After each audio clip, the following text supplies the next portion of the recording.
నాకు కూడా అర్జెంట్ పానీపూరి బండి స్టార్ట్ చేయాలి. కెరియర్ గురించి క్వశ్చన్ ఏంటంటే how did you plan your careers?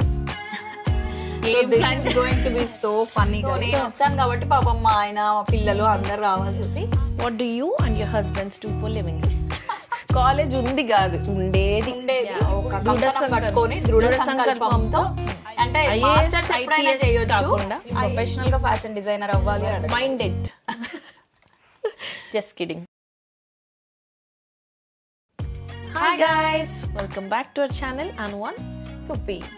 So ఇవాళ అయితే ఎన్ని రోజుల నుంచి అందరు అడుగుతూ వెయిట్ చేస్తున్న Q&A వీడియోతో వచ్చేసాం. Our first ever Q&A, and మేము ఇన్స్టాగ్రామ్ లో పోస్ట్ చేస్తే చాలా రెస్పాన్సెస్, చాలా క్వశ్చన్స్ వచ్చాయన్నమాట. సో అవన్నీ కలెక్ట్ చేసుకుని ఇవాళ అయితే వచ్చేసాము. సో వీఆర్ నాట్ షూర్ ఇది 1 part లో అవుతుందా 2 parts లో అవుతుందా అనేది తెలీదు. So will see. యాక్చువల్లీ ఈ Q&A వీడియోకే మా వాయిసెస్, మా ఇద్దరివి వాయిస్లు పోయినాయి అనమాట. అండ్ ఇంతసేపు కూర్చొని ఆ క్వశ్చన్స్ అన్ని we try to segregate, but at the end we thought just ర్యాండమ్గా మనకు వచ్చిన క్వశ్చన్స్ అన్నిటికీ ఆన్సర్ చేసుకుంటూ వెళ్ళిపోదామని డిసైడ్ అయ్యాం. సో చాలా క్వశ్చన్స్ వచ్చాయి. Will try to answer as much as possible. ఇప్పుడు ఇంకా ఎక్స్ట్రా సుత్తి లేకుండా డైరెక్ట్గా ఫస్ట్ క్వశ్చన్లోకి వచ్చేద్దాం. So how old are both of you Andi? Love your videos, keep posting. Thank you so much. So yeah, I'll start. So I'm 37. నేను 87 born అనమాట. So I'm 37 now. And నేనైతే 34. I'm 91 born. Suppi is 3 years younger to me. నాకంటే 3 years చిన్నది. So మాకు పెద్ద age difference లేకపోవడం వల్ల we are like more close, more than sisters, we are more like friends anamata. So idi ma age aithe. So mana second question వచ్చేసి what do you and your husbands do for living? So మేమిద్దరము and మా ఇద్దరు husbands అందరూ IT. So we all are like professionally into IT అండి. So అందరం software engineers. అంతే. And next question, secret to Anu's amazing designing skills and the journey of DDiva Studio. So what do you? Amazing design skills ఏం కాదు, నాకు ఎప్పటి నుంచో చిన్నప్పటి నుంచి ఈ డిజైనింగ్ ఇవన్నీ చాలా ఇంట్రెస్ట్ అనమాట. సో ఫ్యాషన్ డిజైన్ అవ్వాలి, యాక్చువల్లీ ప్రొఫెషనల్గా ఫ్యాషన్ డిజైనర్ అవ్వాలి అని ఉండేది. సో అది అవ్వలేదు. So I accidentally became an engineer. So ఏమంటారు, ఆ ప్యాషన్ ఎప్పటి నుంచో అలా ఉండిపోయి దెన్ లైక్ మా పాప పుట్టినప్పుడు I wanted to like design clothes for myself and రియాన్షికి ఇద్దరికి చెయ్యాలి అనుకుంటూ నేను నేర్చుకున్నాను అనమాట. సో ఫ్యాషన్ డిజైనింగ్ మొత్తం కటింగ్స్ ఎలా డిజైన్ చేయాలి ఇవన్నీ కొంచెం కోర్సెస్ నేర్చుకున్నాను. సో అప్పుడు ఇంట్లో చేసుకుందాం అనుకున్నది కాస్త I ended app starting DDiva Studio. And ఒక్కటి అయితే యాడ్ చేస్తాను. సో రియాన్షి పుట్టినప్పుడు she was working full time software engineer, బెంగళూరులో ఉండేది. సో ఆఫీస్ అయిపోయిన తర్వాత కెన్ యూ ఇమాజిన్ బెంగళూరు ట్రాఫిక్లో ఆఫీస్ అయిపోయిన తర్వాత ఈ కటింగ్ క్లాసెస్కి డిజైనింగ్ క్లాసెస్కి వెళ్ళి నైట్ వరకు టైం స్పెండ్ చేసి అవి నేర్చుకొని వచ్చి ఇంట్లో ప్రాక్టీస్ చేసి మళ్ళీ పొద్దున్నే లేచి ఆఫీస్కి వెళ్ళేది. సో దట్ సో ఇంకా డెడికేటెడ్గా ఉండేది. DDiva Studio అయితే రియాన్షి పుట్టినప్పుడు, అంటే నేను ప్రెగ్నెన్సీలో ఉన్నప్పుడే ఈ డిజైనింగ్ అంతా నేర్చుకున్నాను. రియాన్షి పుట్టినప్పుడు 2 months 3 months ఓల్డ్ ఉన్నప్పుడు like I did so much shopping. అంత చిన్న బేబీగా ఉన్నప్పుడు కూడా చాలా షాపింగ్, మొత్తం ఈ డిజైనింగ్ స్టార్ట్ చేసేసింది. ఆల్మోస్ట్ 3rd month లో ఉన్నప్పుడు స్టార్ట్ చేశాను. So that is how DDiva Studio came in to the picture. And actually ఇయర్లో చెప్పు? 2016. 2016లో స్టార్ట్ చేశాను. బట్ నేను యాక్చువల్లీ జాబ్ అండ్ 2 చేసేదాన్ని కాబట్టి నేను ఫుల్ ఫ్లెడ్జ్డ్గా ఎప్పుడు DDiva Studio మీద కంప్లీట్లీ 100% నేనైతే టైం స్పెండ్ చేయలేదు. ఎప్పుడో ఒకప్పుడు అది చెయ్యాలని ఉంది, చూడాలి ఇప్పుడు ఏం చేస్తామా. So do like post some encouraging comments. మీరు వెళ్ళి ఇన్స్టాగ్రామ్లో DDiva Studio పేజ్ చూడండి.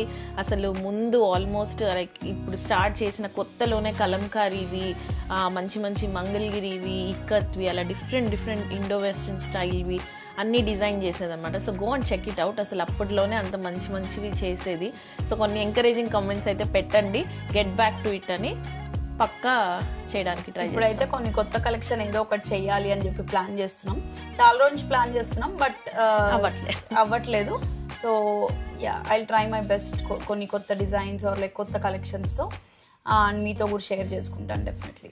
సో మా నెక్స్ట్ క్వశ్చన్ వచ్చేసి, how will you manage work life and kids? So actually ఇదే క్వశ్చన్ ఇంకా కూడా వచ్చినట్టున్నాయి, సో మళ్ళీ వస్తే పిలిచి. సో యా, దీనికైతే ఒక కాంక్రీట్ ఆన్సర్ అంటూ ఏం లేదు, బికాజ్ మాకైతే 24 hours సరిపోవట్లేదు లిటరలీ. వర్క్ లైఫ్ అండ్ కిడ్స్తోనే actually as you all can like working moms అందరూ దే కెన్ రిలేట్ రైట్, ఎంత బిజీగా ఉంటుంది. అండ్ ఎస్పెషలీ ఎన్ఆర్ఐస్కి అన్ని పనులు మనమే చేసుకుంటుంటాం కాబట్టి. So on top of that మాకు ఇప్పుడు ఈ కాంటెంట్ క్రియేషన్ కూడా యాడ్ అయ్యేసరికి this is taking up so much time. Actually చాలా టైం తీసుకుంటుంది. సో మేమైతే కొంచెం ప్లాన్డ్ గా అన్ని లైక్ కొంచెం యాక్టివిటీస్ వీక్ లో ఏమేమి చేయాలి అని కొంచెం ముందే ప్లాన్ చేసుకుంటాం. ఐ థింక్ ప్లానింగ్ అనేది వన్ ఆఫ్ ద టిప్, అదొక్కటే. సో కొంచెం ప్రిపరేషన్స్ అండ్ కొంచెం ప్లానింగ్, కొంచెం ఫోర్కాస్ట్, కొంచెం ఒక ఫోర్కాస్ట్, ఒక అట్లీస్ట్ ఒక 2 weeks కి మనం నెక్స్ట్ ఏం చేయాలి. ఆర్ లైక్ కిడ్స్ ని మేనేజ్ చేయడానికి జనరలీ వాళ్ళ క్లాసెస్ అన్ని స్కెడ్యూల్స్ ఉంటాయి. So we go according to that. And apart from that మేము ఇట్లా ఎక్స్టర్నల్ ఈ ఎక్స్ట్రా అడిషన్స్ అన్ని చేస్తూ ఉంటాం కదా, ఇవైతే మేము కొంచెం ప్రిపరేషన్ అండ్ ప్లానింగ్ తో చేస్తాము. అంతకు మించి మేమేం చాలా పర్ఫెక్ట్ గా టూ మచ్ ప్లాన్ చేసేసి కాదు, ఆర్గనైజ్డ్ ఏం కాదు. We are like bit disorganised. నేనైతే కొంచెం కొంచెం డిస్ఆర్గనైజ్డే. సో యా అంతే. ఇట్లా మేమేం ఇట్లా సూపర్ చాలా సూపర్ పవర్స్ ఉన్నాయి అట్లా ఏం చెప్పం. వీఆర్ ఆల్సో మేము trying out and we want to improve, ఇంకా ఇంప్రూవ్ చేసుకోవాలనే. So every day we keep trying to like improve our self. అక్టోబర్లో మేము స్టార్ట్ చేసినప్పుడు మాకు ఎంత మెస్డ్ అప్ ఉండేదంటే స్కెడ్యూల్ మొత్తం, అసలు స్లీప్ స్కెడ్యూల్ నుంచి మొత్తం పోయింది. ఎందుకంటే ఇది న్యూ జాబ్, లైక్ ఈ న్యూ గిగ్ లాగా యాడ్ అయింది కదా కాంటెంట్ క్రియేషన్. సో దీనివల్ల చాలా మెస్అప్ అయిపోయి అంత పిచ్చి పిచ్చి ఉన్నింది. So when we see our sales October నుంచి ఇప్పటికి చూస్తే ఇంప్రూవ్మెంట్, సో ట్రెమెండస్ ఇంప్రూవ్మెంట్ ఉంది. సో అలానే సో మనం ఏదైనా స్టార్ట్ చేయాలనుకున్నప్పుడు ఫస్ట్ ఆఫ్ ఆల్ మనం వీ షుడ్ నాట్ వరీ, మనం చేయగలమా, టైం సరిపోతుందా అని. టైం మనకి ఎంత ఉన్నా కూడా సరిపోదు. So that is what it is. We have to make time, దేనికైనా we have to make time. మన కోసం ఎక్స్ట్రా అవర్స్ ఏమి ఇయ్యడు కదా దేవుడు. మేమైతే అనుకుంటుంటాం చాలాసార్లు, అబ్బా 24 hours సరిపోవట్లేదు, రోజు 36 hours కావాలి మనకి అని.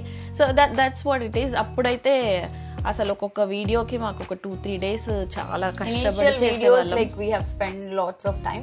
ఇప్పుడైతే కొంచెం అలవాటు అయింది and we have learn some hacks, some techniques అన్నమాట. సో మీలో కూడా యూట్యూబ్ అని కాదు, ఎనీథింగ్ మీకు ఏదైనా చిన్నప్పటి నుంచి ఉండిపోయిన ప్యాషన్ లేదా దేనో ఒక దాని, ప్రతి ఒక్కరికి ఏదో ఒక ఇంట్రెస్ట్ ఉంటుంది, ఏదో ఒక టేకప్ చేయాలి, ఏదైనా మీరు చెయ్యాలి. ఆర్ మీకు ఏదైనా ప్యాషన్, నేను ఇది ఎప్పటి నుంచో చెయ్యాలనుకుంటున్నాను అనుకుంటే నాకు టైం సరిపోదేమో, నేను పిల్లల్ని మేనేజ్ చేయలేనేమో, అమ్మో నేను పిల్లలకి 100% కాంట్రిబ్యూట్ చేయలేనేమో, లేదా నేను వర్క్ సరిగ్గా చేసుకోలేనేమో, ఇట్లాంటివి ఏవి డౌట్స్ పెట్టుకోకుండా జస్ట్ స్టార్ట్ చేయండి. ఎక్కువ డిలే చేసే కొద్ది you can never do it and మనం రిగ్రెట్ అయిపోతాం. యాక్చువల్లీ మనం ఏజ్ కూడా పెరిగే కొద్ది కూడా మనకి ఇంకా ఓపిక అన్ని తగ్గుతాయి కదా. యాక్చువల్లీ ఏజ్ పెరిగే కొద్ది రిస్క్ బేరింగ్ కేపబిలిటీస్ కూడా తగ్గుతాయి. We can't take any risk అనమాట. ఏజ్ అయ్యే కొద్ది we want to go into more and more relaxed mode లోకి వెళ్ళాలనుకుంటాం కదా. సో మీకు ఏదైనా చేయాలనుకుంటే start as soon as possible. ఇవన్నీ ఫ్రీ అడ్వైజెస్ ఇస్తున్నాం అనుకోకండి, జస్ట్ షేర్ చేసుకోవాలి. సో చాలా మందికి ఏదో ఒకటి చెయ్యాలని ఉంటది కానీ అమ్మో మాకు అవ్వదేమో, మేము చేయలేమేమో, మాకు కుదరదేమో అని అనుకుంటుంటారు. So never do that. ఏదన్నా అనుకుంటే జస్ట్ స్టార్ట్ చేసేయండి. ఫస్ట్ ఇనీషియల్ గా అయితే ఖచ్చితంగా డిఫికల్ట్ గానే ఉంటది. లైక్ ఏ న్యూ థింగ్ మన రొటీన్ ని డిస్టర్బ్ చేసేలాగా ఏ న్యూ థింగ్ యాడ్ అయినా ఆబ్వియస్గా it will disturb the routine and it will be difficult to manage ఇనీషియల్గా. But we have to make some time and we have to make some adjustments. So అదే set అవుతుంది మెల్లగా. Yeah, so let's get into the next question. So next question, where do you live in Anantapur, which school and college? So మేమైతే అనంతపూర్లో, మా mummy వాళ్ళదైతే court road అనమాట. So మేము court రోడ్లో ఉంటాము. And school and college both me and Suppi we studied in Kendriya Vidyalaya అండి. Kendriya Vidyalaya SKU క్యాంపస్లో చదువుకున్నాము. అండ్ సుప్పి 12th standard వరకు KV వరకులోనే చదివింది. నేను కూడా 12th వరకు కేవీలో చదివాను. నేను 11th and 12th వచ్చేసి కేంద్రీయ విద్యాలయ హైదరాబాద్ బేగంపేటలో చేశాను అనమాట. సో మా మొత్తం స్కూలింగ్ అంతా Kendriya Vidyalaya. We are KV students. ఎవరైనా కేవీ స్టూడెంట్స్ ఉంటే తప్పకుండా కామెంట్ చేయండి. Do let us know. అసలు కేవీ స్టూడెంట్స్ ని కలిస్తే మాకు ఎంత హ్యాపీగా అనిపిస్తుంది అంటే మా ఏజ్ లో ఆ టైంలో చదివిన వాళ్ళని చూస్తే వావ్ మనమంతా కొంచెం ఒకే టైప్ లో ఉంటామన్న ఫీలింగ్ వస్తుంది అనమాట. సో అండ్ కాలేజ్ ఒక అల్టిమేట్ ఎక్స్ట్రాడినరీ ఇంజనీరింగ్ కూడా మేమిద్దరం ఒకే కాలేజ్ లోనే చేసాం అన్నమాట. నేను పాస్ అవుట్ అయ్యే టైంకి ఆల్మోస్ట్ సుప్పి జాయిన్ అయ్యాను. సో అనంతపూర్ లో ఒక గ్రేట్ కాలేజ్ ఉంది, చాలా మంది ఐఐటి కాలేజ్ ఉంది కాదు ఉండేది ఇప్పుడు లేదు. మాలాంటి అమేజింగ్ స్టూడెంట్స్ అందరూ పాస్ అవుట్ అయిపోయాక పాపం తీసేశారనమాట మా కాలేజ్ ని. So it is IIT Anantapur. So Anantapur వాళ్ళైతే చాలా మంది తెలిసే ఉంటది. అండ్ ఇంటెల్ వాళ్ళు కూడా డెఫినెట్లీ ఈ వీడియో అయితే చూస్తుంటారని అనుకుంటున్నాము. ఐఐటి అనంతపూర్ అని చెప్పలేదు, మాది ఇంటెల్ ఇంజనీరింగ్ కాలేజ్ అనమాట. సో ఇంటెల్ లో చదివిన వాళ్ళు మన కాలేజ్ వాళ్ళు ఎవరైనా ఉంటే పక్కా yes please do comment. We want to see ఎంత మంది చూస్తున్నారు. అండ్ ఇంటెల్ ఫ్యామిలీ మౌలాలి ఈ బ్యాచ్ ఎవరైనా ఉంటే do let us know in the comments. Our next question is, how far do you plan your life? So actually ఇది కొంచెం ఇట్లా broad and definitive answer ఇచ్చే టైప్ ఆఫ్ క్వశ్చన్ కాదు కదా. మేమైతే లైఫ్ లో ఏం పెద్ద అట్లా టూ మచ్ డీటెయిల్ ప్లానింగ్ చెయ్యము. మేము యాక్చువల్ ఫ్లో లో వెళ్ళిపోతాం అన్నమాట. Each day at a time. So we go with the flow and different దానికి డిఫరెంట్ స్టైల్స్ ఆఫ్ ప్లానింగ్ అనమాట. వర్క్ అనుకోండి, పొద్దున్న లేచి ఆ రోజు ఏం చేయాలనేది ప్లాన్ చేసుకుంటాము. కాంటెంట్ క్రియేషన్ అనుకోండి, ఒక 1 week 2 weeks అహెడ్ లో ప్లాన్ చేసుకుంటాము. అండ్ ఇప్పుడు నా డిజైనింగ్ అవన్నీ కూడా రెగ్యులర్ గా లైక్ మార్నింగ్ స్కెడ్యూల్ ఉంటది అనమాట. ఒక 1 hour దీనికి స్పెండ్ చేయాలి, లేదా వీళ్ళతో డిస్కస్ చేయాలి, అక్కడ టైలర్స్ తో లేదా వీళ్ళందరితో ఏమైనా ఫ్యాబ్రిక్స్ ఇవన్నీ డిస్కస్ చేయాలన్నప్పుడు నేను ఏదో ఒక టైం స్కెడ్యూల్ చేసి పెట్టుకుంటా, అట్లా డిస్కస్ చేస్తాము. కొన్ని పెద్ద గోల్స్ లైక్ మనం ఇప్పుడు ఏదైనా గోల్డ్ అనుకోండి, ఈ స్టైల్ది కొనాలి, ఇలాంటిది కొనాలి అనుకుంటే ఓకే ఒక ఇయర్ డిపెండ్స్ లైక్ మేము ఎంత సేవ్ చేయగలము దాన్ని బట్టి ప్లాన్ చేసుకుంటాము. అండ్ అంతేగాని చాలా డీటెయిల్డ్ గా మనం ఈ ఇయర్ లో ఇది ఎగ్జాక్ట్ గా చెయ్యాలి, నెక్స్ట్ 2 years లో ఖచ్చితంగా ఇది చేయాలి అంత ప్లానింగ్ అయితే ఏం చెయ్యము. మేమైతే కొంచెం ఈజీ గోయింగే, అంత అంటే ప్లానింగ్ గురించి ఎక్కువ స్ట్రెస్ తీసుకునే టైప్ అయితే కాదు. So we try to when it comes to financial planning and all we do good planning and మా హస్బెండ్స్ కూడా మంచిగా ప్లాన్ చేస్తారు. And they both like very cooperative. So అందరం కలిసి డెసిషన్స్ తీసుకుంటాము. అండ్ నెక్స్ట్ క్వశ్చన్ వచ్చేసి, in the UK weather it's almost always cold right, do you guys use sunscreen daily?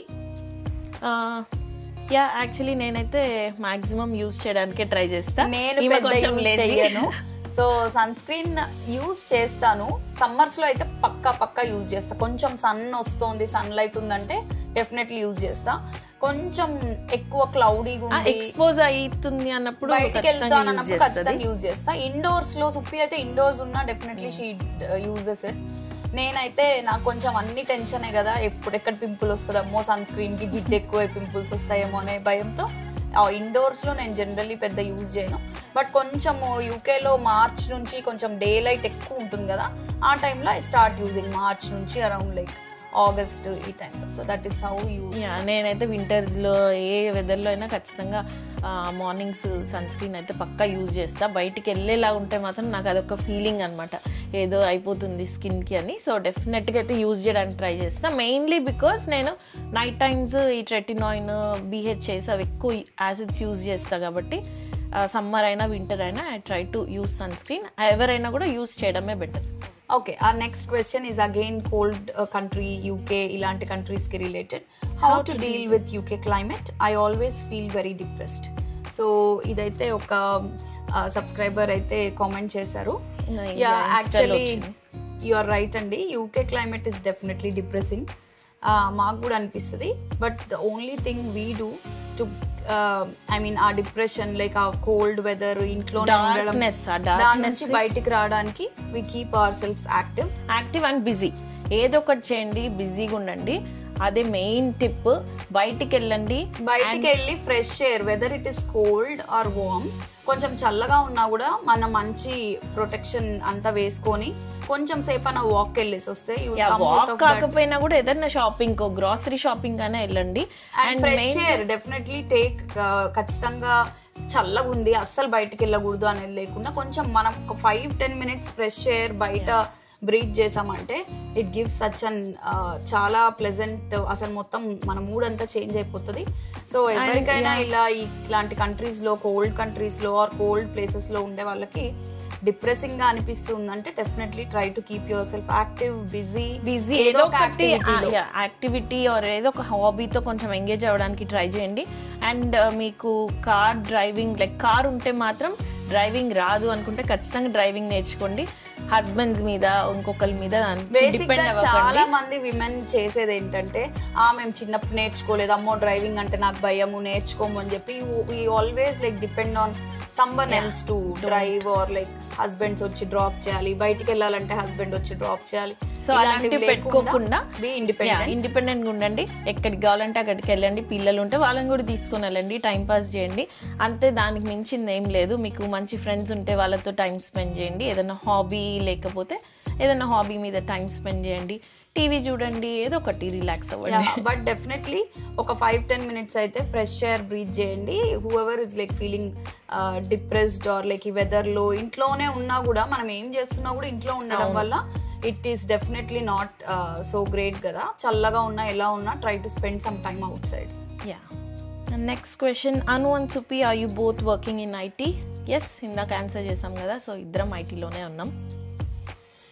So మా next question వచ్చేసి it is again what is your educational background, what's your job profile and your both husbands? So ఇందాక చెప్పినట్టయితే education background వచ్చేసి మేము ఇద్దరము computer science engineering చేసాము. నేను అక్కడితో ఆపాను. సుప్పి కంప్యూటర్ సైన్స్, నేను మర్చిపోయాను అసలు. సుప్పి అయితే కంప్యూటర్ సైన్స్ ఇంజనీరింగ్ చేసింది, నేను అదే చేశాను. నేను ఒక 7-8 years ఐటీలో వర్క్ చేసిన తర్వాత నేను ఎగ్జిక్యూటివ్ ఎంబీఏ కూడా చేశాను అనమాట. ఎగ్జిక్యూటివ్ ఎంబీఏ యూకేలో చేశాను. ఇంజనీరింగ్ వచ్చేసి ఇందాక చెప్పినట్టు మేము ఐఐటి అనంతపూర్లో చేసాము ఇద్దరము. అండ్ ఈ క్వశ్చన్ లోనే it is something, watts your job profile and your both husbands? అందరం ఇంజనీరింగ్ లోనే ఉన్నాం. నో, యాక్చువల్లీ మేము ముగ్గురం ఇంజనీరింగ్ లో ఉన్నాము. అనుష ఒకటి మేనేజ్మెంట్. సో నేనైతే ఎంబీఏ చేశాను కదా. సో ఐటీలోనే ఆమె ప్రాజెక్ట్ మేనేజర్ అనమాట, agile scrum and project manager. So నా కరెంట్ జాబ్ ప్రొఫైల్ కూడా అదే. So initially I was in to like completely technical. First 7-8 years నేను కంప్లీట్లీ టెక్నికల్ బ్యాక్గ్రౌండ్లోనే వర్క్ చేశాను. బట్ లాస్ట్ 4-5 years నుంచి I have moved in to management అనమాట. నేనైతే I'm in to automation. ఇప్పుడైతే currently మొత్తం focused from last few years in to లో code data and AI అనమాట. So మొత్తం డేటా సైన్స్ దానిలో ఫోకస్డ్ ఉంది. సో మా హస్బెండ్స్ జాబ్ ప్రొఫైల్స్ కూడా అడిగారు. వాళ్ళిద్దరు కూడా ఐటీలోనే ఉన్నారు. మా హస్బెండ్ అయితే ఈజ్ రాజ్, తనైతే senior principal architect, not in ఐటీలోనే ఆర్కిటెక్ట్ అనమాట. So he also works in AI and ఈ లేటెస్ట్ టెక్నాలజీస్ వాటిలోకి వెళ్ళాల్సి వస్తుంది అన్నమాట. So that is what it is. And Bharat అయితే సైబర్ సెక్యూరిటీలో ఉన్నాడు అనమాట. So these are our job profiles. So ఇంకేమైనా క్వశ్చన్స్ ఉన్నా, ఎవరికైనా ఏమన్నా డౌట్స్ ఉన్నా కెరీర్ పర్స్పెక్టివ్ లో, if you want to know something else మా కామెంట్. యాక్చువల్లీ వెయిట్, కెరీర్ గురించి మనకి ఇంకా క్వశ్చన్స్ ఉన్నాయి. సో కెరీర్ గురించి క్వశ్చన్ ఏంటంటే, how did you plan your careers? This is going to be so funny, guys. Super funny. So basic గా నేనైతే నాకు డాక్టర్ అవ్వాలని ఉండింది. Apart from like my passion, అది పక్కన పెట్టండి, ఫ్యాషన్ డిజైనింగ్ ఇదంతా. I wanted to become a doctor. అది కాకుండా అన్షాద్ చాలా చెప్తా డాక్టర్ అవ్వాలని ఉంది. కాకపోతే సమ్హౌ లైక్ నేను కేవీలో చదివా కదా 11th and 12th. So focus both maths and biology మీద పడడం వల్ల నాకైతే మెడిసిన్ సీట్ అయితే రాలేదు. And my dad was so confident that I will not get seat in medicine. నేను యాక్చువల్లీ ఓన్లీ ప్రాపర్ గా బైపీసీ తీసుకోవాలని ఉండింది. బట్ మా డాడీ అగ్రీ చేయలేదు, ఎందుకంటే చాలా stressful and you need to have maths. Definite గా నీకు మ్యాథ్ ఉంటేనే, in case you don't get in to medicine, నీకు మ్యాథ్ బ్యాక్గ్రౌండ్ ఉంటే you will have like broad different options ఉంటాయి. అందరూ యాక్చువల్లీ మమ్మల్ని మీరు ఏపీసీ అని అడిగేవాళ్ళు అనమాట, ఎంపీసీనా బైపీసీనా అని. మేము ఇద్దరం చదివింది అయితే ఎంబైపీసీ అనమాట. రెండింటి మీద కాల్ వేసాం కాబట్టి లాస్ట్ ఆబ్వియస్ గా ఇంజనీరింగ్ లో పడాలి. సో ఆబ్వియస్ గా అందరూ చేసినట్టే మేము కూడా ఏదేదో చెయ్యాలని చెప్పి నేను పర్టికులర్లీ సుప్పి అయితే నువ్వేం స్పెసిఫిక్ గా అనుకోలేదు, ఏదో ఒకటి ఏది ఈజీ అయితే అది. నాకైతే చిన్నప్పటి నుంచి టూ మెనీ అంబిషన్స్, ఇవి చెయ్యాలి అవి చెయ్యాలి, నేను ఇది అవుతా అది అవుతా అని చాలా ఉండేది. బట్ అస్సలు ఇష్టం లేనిది, నేను అస్సలు చేయకూడదు అనుకున్నది ఇంజనీరింగ్. నేను అదే చేశాను అనమాట. నాకైతే పెద్ద స్ట్రాంగ్ ఒపీనియన్స్ ఏమి ఉండేది కదనమాట. ఏదో ఒకటి ఇంజనీరింగ్ ఓకే, అది ఈజీగా అవుతుందా ఓకే అట్లా అనుకున్నా. కానీ తర్వాత అస్సలు జాబ్ అంటేనే చెయ్యొద్దు అనుకున్నాను. ఇప్పుడైతే నేను చాలా కెరీర్ ఫోకస్డ్, లిటరల్లీ నిజంగా అంత ఆపోజిట్ అయిపోయాను. మేమిద్దరము ఇంజనీరింగ్ చేసేటప్పుడైతే పెద్ద కెరీర్ ఫోకస్డ్ కాదు. కాకపోతే నాకైతే ఇంజనీరింగ్ లో ఉన్నప్పుడే క్యాంపస్ ప్లేస్మెంట్ వచ్చింది. సో దానివల్ల నేను జాబ్ చేయడం స్టార్ట్ చేశాను. గైస్ నాకు కూడా వచ్చింది, కాకపోతే ఏదో ఒక తుప్పాస్ కంపెనీ. నాకైతే మంచి కంపెనీలోనే వచ్చింది. సో నీకు ఏ కంపెనీ వచ్చింది? సత్యం. అప్పుడు మహీంద్రా సత్యం, తర్వాత టెక్ఎం అయింది. సో నేనైతే ఫస్ట్ అందులో నాకు క్యాంపస్ ప్లేస్మెంట్ వచ్చింది, అక్కడ నా కెరీర్ స్టార్ట్ అయింది. సో అది బేసిక్ గా నా ప్లాన్ కాదు, నా ఇంట్రెస్ట్ కాదు. నాకు బేసిక్ గా ఐటీ ఇండస్ట్రీ అంటేనే ఇంట్రెస్ట్ లేదు. అందుకనే నేను ఎంతో కొంత బెటర్ అని చెప్పి మేనేజ్మెంట్ కి మూవ్ అయ్యాను అనమాట. నేనైతే అసలు బీటెక్ చేసానా అనుకున్నా. ఇంకా ఇక్కడికి వచ్చింది పెళ్ళి లైక్ బీటెక్ అయిపోగానే పెళ్ళి అయిపోయింది కాబట్టి ఇక్కడికి రాగానే సీన్ అర్థమైంది. ఇక్కడ ఇలా ఖాళీ కూర్చునే రకం కాదులే మనం, అవ్వదు ఇదంతా, ఏదో ఒక జాబ్ చేయాల్సిందే అని చెప్పేసి నేనైతే ఆల్రెడీ మనం బీటెక్ చేసాం కాబట్టి ఒక ఐటీ జాబ్ లోకి అయితే వెళ్ళా. కాకపోతే వెళ్ళాక మంచిగా గ్రో అయితే ఫుల్ కెరీర్ మీద ఫోకస్ చేసి really focused and she is also like really good at her work అన్నమాట. సో మేమిద్దరము ఇంట్రెస్ట్ లేకుండా జాయిన్ అయినా కూడా we are right now quite career focused, బాగా చెయ్యాలి. మేము చేసేది ఏ వర్క్ చేసినా కూడా whatever we take up, whether మాకు ఇంట్రెస్ట్ యాక్చువల్లీ అదొక గుడ్ థింగ్. అండ్ ఆల్సో కొన్నిసార్లు నెగిటివ్ కూడా అనిపిస్తుంది. దట్ ఇద్దరం అయితే ఫుల్ స్టబ్బర్నే. నేను కూడా అంతే, ఏదన్నా టేకప్ చేసిన అంటే అది కంపల్సరీ, అది అయ్యి తీరాల్సిందే. నాకు వచ్చినా రాకపోయినా నేర్చుకుని అయినా చేసి తీరుతాను. సో చాలా మందికి ఓకే మాకు ఇంట్రెస్ట్ ఉండి కూడా చాలా మంది చేయకుండా ఉండే వాళ్ళు కూడా ఉంటారు. సో అట్లా ఎవరైనా ఉన్నా కూడా if you are really interested, ఇందాక చెప్పినట్టు మీకు దేంట్లో ఇంట్రెస్ట్ ఉన్నా జస్ట్ అయితే స్టార్ట్ చేసేయండి. సో ఏది మనల్ని ఎక్కడికి లీడ్ చేస్తుందో మనకి వి నెవర్ నో కదా.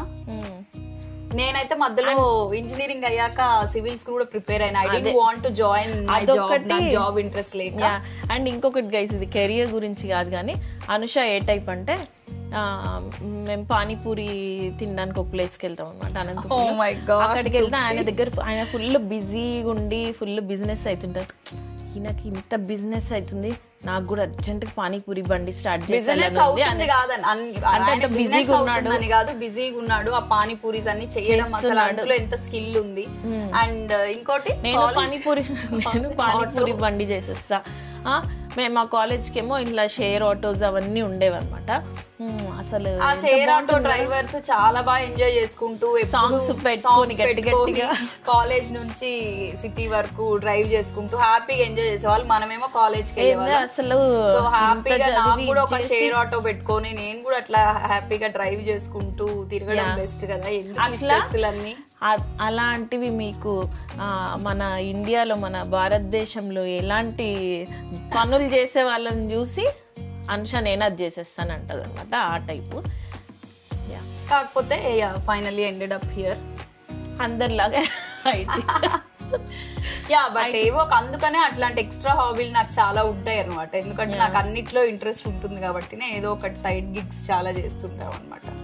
ఓకే, మా నెక్స్ట్ క్వశ్చన్ వచ్చేసి what age did you both get married? మన Q&A ఎంత ఫన్నీగా ఉందంటే మా ఇద్దరివి అన్ని ఆన్సర్స్ ఆల్మోస్ట్ ట్విన్స్ కాదు. నేను పెద్దదాన్ని పెద్దది. సో నాకంటే 3 years చిన్న సుప్పి. గైస్ ఇంకొకసారి ఎవరైనా సుప్పి పెద్దది అనుకున్నాం, అను చిన్నది అనుకున్నాం అంటే బ్లాక్ చేసి పడేస్తా. అంత సీన్ లేదు, ఎవరు mind it. Just kidding. So నాకు యాక్చువల్లీ చిన్నప్పటి నుంచి అలవాటు అయిపోయింది గైస్, నేను అసలు పట్టించుకోను. So what age did you both get married? అయితే మా ఇద్దరికి 23 years కి పెళ్ళయింది. సో నాకు 23కి అయింది, నాకు 23కి అయింది. ఎగ్జాక్ట్లీ ఆఫ్టర్ 23 years 4 months కి అనుషాకి అయింది, 23 years 1 month కి నాకు అయింది. అంతే డిఫరెన్స్. ఇప్పుడు చాలా మంది లేట్ గా పెళ్లిళ్ళు చేసుకుంటున్నారు కదా, మాకు కొంచెం అర్లీగా పెళ్ళయింది. సో లేట్ గా అయిన వాళ్ళు మా ఏజ్, మా పిల్లలు పెద్దగా ఉండడం వల్ల మేమేదో చాలా ఏజ్ వాళ్ళం అనుకుంటాం guys.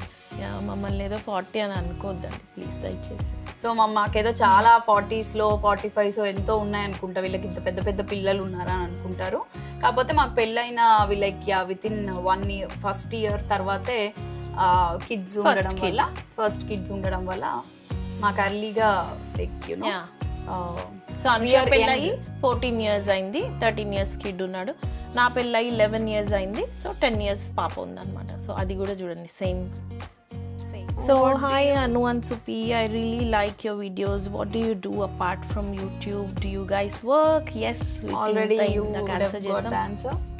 How are you managing kids, homework and social media and still look active? Tips please. ఇది అడిగింది నా బెస్ట్ ఫ్రెండ్ శిల్ప అన్నమాట. సో యా శిల్ప, నీకు తెలుసు కదా ఆల్రెడీ మేము చాలా యాక్టివ్ కాబట్టి యాక్టివ్ గానే కనిపిస్తాం అన్నమాట. ఇందాక ఆల్రెడీ క్వశ్చన్ కి ఆన్సర్ చేసేసాం, చాలా చాలా అన్నెసెసరీ టిప్స్ కూడా ఇచ్చాము. సో అందరు ఫాలో అయిపోండి. యా అంతే guys, literally we keep our cells occupied. ఉండే టైంలో ఎక్కడ ఫ్రీ టైం లేకుండా ఇట్లా బిజీ ఆక్యుపై చేసుకొని ఒక 1 minute టైం ఉన్నా, 1 గంట టైం ఉన్నా అదేదో ఇంకా ఏదో టైం వేస్ట్ అయిపోతుంది, ఫీలింగ్ వస్తుంది అన్నమాట. ఏంటి వాళ్ళు ఇంత ఖాళీగా ఉన్నాం అనిపిస్తుంది ఒక్కొక్కసారి. మేము అనుకోకుండా కొన్ని వ్లాగ్స్ అలాంటివి వచ్చేస్తాయి కదా ప్రీ ప్లాన్డ్ లిస్ట్ లో లేకుండా, అప్పుడు కొంచెం గ్యాప్ దొరుకుతుంది కదా, ఆహా ఏంటి మనం ఇంత ఖాళీగా ఉన్నాము, అసలు చాలా టైం ఉంది అని అనిపిస్తుంది అన్నమాట. So yeah. So how have you settled in abroad? What about your education? Share with us and how did you settle abroad లో ఎలా సెటిల్ అయ్యారు అని అడుగుతున్నారు. సో నేనైతే ఫస్ట్ చాలా కష్టపడ్డా కాబట్టి నేను షేర్ చేసుకుంటాను. నేను చాలా కష్టపడి చాలా కష్టాలు పడి మెక్డొనాల్డ్స్ లో 1 pound బర్గర్ తినుకుంటా కష్టపడి నేను యూకే లో సెటిల్ అయ్యాను. అంత సీనే లేదు, అంత టోటల్లీ అస్సలు లేదు. అసలు బేసిక్ గా సుప్పికి ఇదేంటి వేరే కంట్రీస్ కి రావడం అనేది అస్సలు ఇష్టం లేదు నాకు. బట్ సుప్పికి పెళ్లి ఫిక్స్ అవ్వడమే వేరే ఫారిన్ మ్యాచ్, అంటే ఫారిన్ మ్యాచ్ కాదు, పెళ్లి ఫిక్స్ అవడమే. భరత్ ఇక్కడ ఉంటాడు కాబట్టి, భరత్ అలా రావాల్సి కాబట్టి. సో ఏదైతే మనం గట్టిగా అస్సలు వెళ్ళకూడదు. మా డాడీకి అయితే పొరపాటున ఇద్దరికి పంపించడం, నన్ను సుప్పిని ఇద్దరిని పంపడం ఇష్టం లేదు. నాకేమో వెళ్ళడం కూడా ఇష్టం లేదు, కానీ ఫస్ట్ నేనే వచ్చాను యూకేకి. ఫస్ట్ నాకు పెళ్ళైనా కూడా మేము ఇండియాలోనే ఉండేవాళ్ళం. మేము రీసెంట్ గా వచ్చాము యాక్చువల్లీ యూకేకి. Last it's been only 5 years. So ఆ స్టోరీ చెప్దాం. నేనైతే నా కష్టాలన్నీ చెప్పాను కదా, ఎంత కష్టపడి ఇక్కడ పార్ట్ టైం జాబ్స్ చేసుకుంటా 1 pound బర్గర్స్ తినుకుంటా, తినడానికి డబ్బులు అంత సీనే లేదు. హ్యాపీగా పెళ్లి చేసుకొని డిపెండెంట్ వీసాతో హ్యాపీగా వచ్చినాను. భరత్ ఇక్కడ మంచిగా ఒక గ్రౌండ్ సెట్ చేసినాడు, నేను వచ్చి ఇక్కడ ల్యాండ్ అయ్యాను అనమాట, అంతే. Okay, next Anusha story actually inspiring story. BTech లో ఉన్నప్పుడు ఇంకొక ఆనిముత్యం చెప్పడం మర్చిపోయా. ఒకటి ఏంటంటే యూకేకి వచ్చి మాస్టర్స్ చేయాలనే ఒక పెద్ద గోల్ కూడా ఉంది అనమాట. సడన్ గా అవ్వలేదు కాదు, అది వదిలేసి నేను మొత్తం అన్ని ఐఎల్స్ అన్ని రాసేసి నాకు యూనివర్సిటీ అడ్మిషన్ అన్ని వచ్చేసిన తర్వాత బ్రిస్టల్ యూనివర్సిటీలో వచ్చింది. బ్రిస్టల్ యూనివర్సిటీలో అడ్మిషన్ వచ్చిన తర్వాత నేను అది వదిలేసి, అప్పుడు ఏంటంటే మనకు కొత్త గోల్ వచ్చింది అనమాట. I wanted to pursue civil services. అంటే మాస్టర్స్ ఎప్పుడైనా చేయొచ్చు, ఐఏఎస్ ఐపీఎస్ లాంటివి అయితే ఒక్కసారి ట్రై చేసిన తర్వాత మళ్ళీ మనం నాకు ఏది రిగ్రెట్ ఫీల్ అవ్వడం ఇష్టం ఉండదు అనమాట. నేను అప్పుడు అది చేసి ఉంటే బాగుండేది, అయ్యో నేను అసలు మిస్ అయ్యాను, నేను అప్పుడు అది చదువుంటే ఎక్కడో ఉండేదాన్ని, అట్లాంటివి నాకు చాలా రిగ్రెట్ ఫీల్ అవ్వడం ఇష్టం ఉండదు. సో అప్పుడైతే మా డాడీ పాపం నేను ఏది చెప్పినా కూడా ఓకే చెప్పేవాడు అనమాట. సో అప్పుడు నేను సివిల్ సర్వీసెస్ కూడా ప్రిపేర్ అయ్యాను అనమాట కొన్ని రోజులు. దాని తర్వాత నాకు పెళ్ళయింది. సో పెళ్ళైన తర్వాత ఆల్మోస్ట్ 10 years బెంగళూరులో ఉన్నారు. 10 years. సో అనుష వాళ్ళు యాక్చువల్లీ యూకేకి మూవ్ అయింది 2020. పీక్ కోవిడ్ సెకండ్ వేవ్ లో అనుష వాజ్ అడ్మెంట్ దట్ నేను వస్తాను, నేను ఎగ్జిక్యూటివ్ ఎంబీఏ చేస్తాను, ఎంబీఏ చేసి తీరాల్సిందే అని ఒక దృఢ సంకల్పంతో ఆ ఎగ్జిక్యూటివ్ ఎంబీఏ, అది కూడా నార్మల్ ఎంబీఏ చేయొచ్చు కదా 1 year లో ఊరికే నార్మల్ ఎంబీఏ కూడా వచ్చింది. అయినా కూడా అంటే నార్మల్ ఎంబీఏలో నేను ఇప్పుడు యంగ్ ఇప్పుడే బీటెక్ అయిపోయి వచ్చి ఎంబీఏ చేసే వాళ్ళతో నాకు చేయడం ఇష్టం లేదు. ఎగ్జిక్యూటివ్ ఎంబీఏ బాగా హార్డ్ అండ్ దాంట్లో మొత్తం లైక్ మన వర్క్ బేస్డ్ ఎక్స్పీరియన్స్ మీదే ఉంటాయి కదా, చాలా మందికి తెలిసే ఉంటది. నేను ఎగ్జిక్యూటివ్ ఎంబీఏనే చేస్తాను అని చెప్పి కంకణం కట్టుకొని వచ్చి పీక్ కోవిడ్ లో ఇక్కడ ఎంబీఏ చేశాను అనమాట. సో నేను వచ్చాను కాబట్టి పాపం మా ఆయన మా పిల్లలు అందరు రావాల్సి వచ్చింది. బట్ అనుష నీ వీసా బేస్డ్ కాదు, మొత్తం అంతా మొత్తం మా హస్బెండ్ వీసా మీదే ఉన్నారు యాక్చువల్లీ. సో రాజ్ వెంటనే ఇక్కడ జాబ్ చూసుకొని తను వచ్చేసాడు. సో నేను ఇంకా తన వీసా మీదకి మూవ్ అయిపోయాను అనమాట, నా ఎంబీఏ అయిపోతున్నా. సో అది మా యూకే స్టోరీ. సో నేను ఎంత కష్టపడ్డాను అనేది మీ అందరితో షేర్ చేసుకున్నాను కదా.